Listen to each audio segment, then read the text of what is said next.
Machine দিয়ে বোতাম লাগানোর কৌশল। আপনার বাসায় যে সাধারণ মেশিন আছে, না হলে এরকম কারেন্টে চালিত যে মেশিনগুলো আছে, এই মেশিনগুলো দিয়ে আমরা কিভাবে বোতাম লাগিয়ে নেব। সাধারণত আমরা হাত সুই দিয়ে বোতাম লাগিয়ে নেই, তাই না? এখানে আমরা মেশিন দিয়ে লাগিয়ে নেব। বোতামটি লাগানোর জন্য মেশিনে যে ফিটটি আছে, এই ফিটটি আমাদেরকে খুলে নিতে হবে। খুলে নেওয়ার পর সাধারণভাবে যেভাবে আমরা সুতা লাগিয়ে নিই, একইভাবে সুতাটি লাগিয়ে নিতে হবে।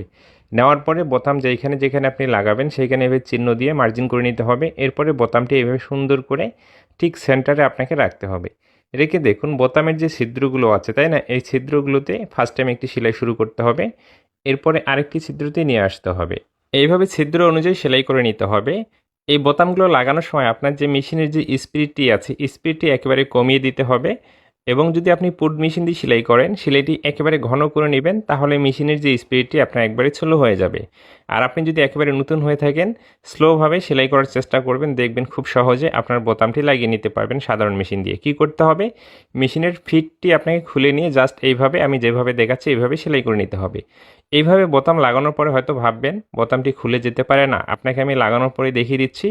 আপনার কাপড়টি ছিঁড়ে যাবে, কিন্তু বোতামটি এইভাবে কখনো ছিঁড়বে না বা খুলবে না। এবং ভিডিওটি ভালো লাগলে বন্ধুদের মাঝে শেয়ার করবেন, এবং পরবর্তীতে দেখতে চাইলে অবশ্যই আপনার ফেসবুক আইডিতে বা টাইমলাইনে শেয়ার করে রাখবেন। ভালো থাকবেন।